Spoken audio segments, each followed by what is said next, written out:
അപ്പോൾ എല്ലാവർക്കും നമ്മുടെ വീഡിയോയിലേക്ക് സ്വാഗതം. അപ്പോൾ കഴിഞ്ഞ വീഡിയോയ്ക്ക് നമ്മൾ പറഞ്ഞതെന്ന് വെച്ച് കഴിഞ്ഞാൽ നമ്മുടെ ഷിനോബു അപ്പർ റാങ്ക് ഡീമനായിട്ടുള്ള ഡോമേനെ മീറ്റ് ചെയ്യാൻ വെച്ചായിരുന്നു. ആ വീഡിയോ കണ്ടിട്ടില്ലെങ്കിൽ അതിൻ്റെ ലിങ്ക് ഞാൻ ഡിസ്ക്രിപ്ഷനിൽ കൊടുക്കാം. അപ്പോൾ നമുക്ക് അതിൻ്റെ ബാക്കി നോക്കാം.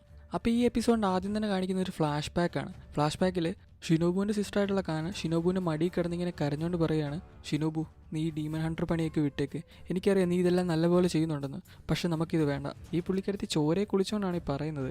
ഏതോ ഡീമൻ അറ്റാക്ക് ചെയ്തിട്ട് പോയതാണ്. അപ്പോൾ ഷിനോബു കരഞ്ഞുകൊണ്ട് പറയുന്നുണ്ട്, ഇല്ല ഞാൻ ഈ ഡീമൺ ഹണ്ടർ പണി വിടില്ല. ഏത് ഡീമാണ് നിന്നോട് ഇത് ചെയ്തത്? അതിനെ ഞാൻ വെറുതെ വിടില്ല. നീ ഇല്ലാതെ എനിക്കൊരു നോർമൽ ലൈഫ് പറ്റില്ല. നീ പറ, നിന്നോട് ആരാ ഇത് ചെയ്തതെന്ന് എന്നൊക്കെ പറയുന്നുണ്ട്. അപ്പോഴത്തേക്ക് കാന കണ്ണടച്ചുകൊണ്ട് പറയാണ്, എനിക്കിത് കൃത്യമായിട്ട് ഓർമ്മയില്ല. തലയിൽ ബ്ലഡ് സ്റ്റെയിൻസ് ഒക്കെ ഉള്ളൊരു ഡീമനാണ്. ഇത് കഴിഞ്ഞിട്ട് ഫ്ലാഷ് ബാക്കിൻ്റെ പുറത്തെ സീനാണ് കാണിക്കുന്നത്. ഷിനോബു ഡോമയുടെ ഫ്രണ്ട് നിൽക്കുകയാണ്. എന്നിട്ട് ഡോമ പറയാണ്, വൈ ഹലോ ദേയർ, നിങ്ങളെ കണ്ടതിൽ വളരെ സന്തോഷം. എൻ്റെ പേര് ഡോമ. ഇന്ന് എന്തായാലും അടിപൊളി ദിവസം അല്ലേ? അപ്പോൾ ഷിനോബിൻ്റെ മനസ്സിൽ കൂടി ഇങ്ങനെ ഓടുകയാണ് അവനെപ്പറ്റി പറയുന്ന ഓരോരോ കാര്യങ്ങൾ. അവനെപ്പോഴും ഭയങ്കര കാം ആൻഡ് ജെൻറ്റിലായിട്ടായിരിക്കും വർത്തമാനം പറയുന്നത്. അത് മാത്രമല്ല ഒരു കെയർ ഫ്രീ ആയിട്ടുള്ള സ്മൈൽ അവൻ തരാറുണ്ടെന്ന്. ഇത് കഴിഞ്ഞതും താഴെ ചാക്കാറായി കിടക്കുന്നതിലൊരു പെണ്ണ് ഷിനോബുവിൻ്റെ ഹെൽപ്പിന് യാചിക്കുന്നുണ്ട്. അപ്പോഴത്തേക്ക് ഡോമ പറയുന്നുണ്ട്, we are talking right now, ഞങ്ങളിപ്പോൾ സംസാരിച്ചുകൊണ്ടിരിക്കുകയാണ്, നീ ഇടയ്ക്ക് കയറി വർത്തമാനം പറയാൻ നിൻ്റെ ഇടയ്ക്ക് ആരാ പറഞ്ഞത്? അപ്പോഴത്തേക്ക് ഷിനോബു ഇടയ്ക്ക് കയറിയിട്ട് ആ പെണ്ണിനെ എടുത്ത് മാറ്റുന്നുണ്ട്. എന്നിട്ട് പെണ്ണിൻ്റെ അടുത്ത് ചോദിക്കുന്നുണ്ട്, ആറിയോ ഓക്കെ എന്ന്. പക്ഷേ ആ പെണ്ണിനെ ഷിനോബു മാറ്റാൻ നോക്കിയെങ്കിലും ഷിനോബുവിന് ആ പെണ്ണിൻ്റെ ജീവൻ രക്ഷിക്കാൻ പറ്റില്ല. അതിന് മുമ്പ് തന്നെ ആ പെണ്ണിൻ്റെ തല അറുത്തായിരുന്നു ഡോമ. ഇത് കഴിയുമ്പോൾ ഷിനോബുവിന് വീണ്ടും മനസ്സിൽ ഓർമ്മ വരികയാണ് ആ പറഞ്ഞതിലെ കാര്യങ്ങൾ. ആ ഡീമൻ യൂസ് ആക്കുന്നത് വിശറി പോലെ എന്തോ ആയുധങ്ങളാണെന്ന്. ഡോമ അപ്പോൾ അതേപോലെ തന്നെ ഒരു സാധനം പിടിച്ച് ഉയർത്തി അവിടെ നിൽപ്പുണ്ട്. ഇതെല്ലാം കൂട്ടിയും കഴിച്ചു നോക്കുമ്പോൾ ഷിനോബുവിന് കാര്യം പിടികിട്ടും.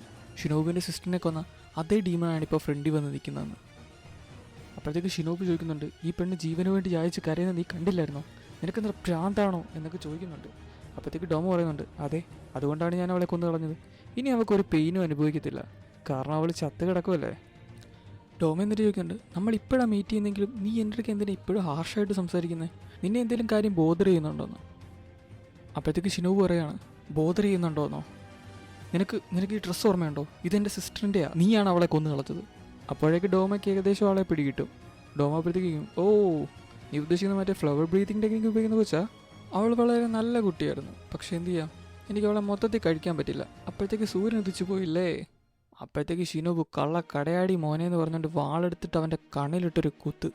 എന്നിട്ട് പുള്ളിക്കാരുത്തി breath of the insects, dance of the bee stings എന്ന് പറഞ്ഞിട്ട് അവനെ വാള് വെച്ച് കൊല്ലാക്കൊല ചെയ്യുകയാണ്. അപ്പോൾ ഡോമ പറയുന്നുണ്ട്, അതൊരു നല്ല കുത്തായിരുന്നു, ഞാൻ കൈവച്ച് തടുത്തിട്ട് പോലും എനിക്കത് തടുക്കാൻ പറ്റിയില്ല. അപ്പോൾ തന്നെ Douma blood demon technique lotus use ആക്കുകയാണ്. അത് യൂസ് ചെയ്ത പാടെ ഉണ്ടാകുന്ന ഐസ് നമ്മുടെ ഷിനോബുവിന് തടുക്കാൻ പറ്റുന്നില്ല. ഷിനോബു ഉടനെ ബാക്കപ്പ് ആണ്. എന്നിട്ട് ഷിനോബുവിൻ്റെ ഒക്കെ പറയുന്നുണ്ട്, ഒരു ഡീമനെ കൊല്ലാൻ വേണ്ടിയിട്ട് നീ ഇതൊന്നും ചെയ്താൽ പോരാ, അതിന് നീ ഫോക്കസ് ചെയ്യേണ്ടത് നെക്കിലാണ്. അപ്പോഴത്തേക്ക് അവൾ പറയാണ്, എനിക്കറിയാം ഒരു കുത്തുകൊണ്ടൊന്നും നിനക്കൊന്നും പറ്റത്തില്ലെന്ന്, പക്ഷേ എൻ്റെ പോയിസൺ എന്തെങ്കിലും ചെയ്യാൻ പറ്റുന്നുണ്ടെന്ന് നോക്കട്ടെ എന്ന്. അപ്പോഴാണ് നമുക്ക് മനസ്സിലാകുന്നത് ഷിനോബു പോയിസൺ വെച്ച വാളെടുത്തിട്ടാണ് മറ്റവൻ്റെ കണ്ണിൽ കുത്തിയത്. എങ്കിലും ഷിനോബുവിന് ചെറിയൊരു ഡൗട്ടൊക്കെ ഉണ്ട്, അവൾ യൂസ് ചെയ്ത പോയിസൺ അപ്പർ റാങ്കിൽ നിൽക്കുന്നവർക്ക് വർക്കാവുമെന്ന്. ആ പോയിസൻ്റെ എഫക്റ്റ് ഡോമയുടെ ദേഹത്ത് വർക്കാണെന്ന് നമുക്ക് കാണാം. ഡോമ ഉടനെ തന്നെ ബ്ലഡൊക്കെ വൊമിറ്റ് ചെയ്യുന്നുണ്ട്. പക്ഷേ ഷിനോബു പേടിച്ചതുപോലെ തന്നെ സംഭവിച്ചു. ആ പോയിസനെതിരായിട്ട് നമ്മുടെ ഡോമ അഡാപ്റ്റ് ആവുകയാണ് അവിടെ. എന്നിട്ട് പുള്ളിക്കാരത്തിയൊക്കെ ഡോമ പറയുന്നുണ്ട്, കണ്ടില്ലേ നിൻ്റെ പോയിസൻ്റെ എഫക്റ്റൊക്കെ മാറി, അതിൽ നിൻ്റെ അടുത്ത് ഞാൻ സോറി ചോദിക്കുകയാണ്. എന്തായാലും നിൻ്റെ പോയിസൻ്റെ ടെക്നിക്ക് അടിപൊളിയായിരുന്നു. വേറെ എന്തെങ്കിലും ടെക്നിക്ക് ഉണ്ടോ? കുറച്ചുകൂടെ കൂടിയ പോയിസൺ ഉണ്ടല്ലോ. അപ്പോഴത്തേക്ക് ഷിനോബു പറയുന്നുണ്ട്, ഓൾ റൈറ്റ്, കുഴപ്പമില്ല, ഞാനിതൊക്കെ സംഭവിക്കുന്ന ഏകദേശം മനസ്സിൽ കണക്ക് കൂട്ടി തന്നെയാണ്. അവിടെ വെച്ചാണ് നമ്മുടെ സെക്കൻഡ് ചാപ്റ്റർ എൻഡ് ആകുന്നത്. അപ്പോൾ ബാക്കി വീഡിയോ ഉടനെ വരുന്നതായിരിക്കും. ഡീമൺ സ്ലെയറിൻ്റെ മാങ്ക് കാണാൻ താല്പര്യമുള്ള നിങ്ങളുടെ ഫ്രണ്ട്സിന് ഷെയർ കൊടുക്കുക. വീഡിയോ ഇഷ്ടപ്പെട്ട ലൈക്ക് ചെയ്യുക, കമൻറ്റ് ചെയ്യുക.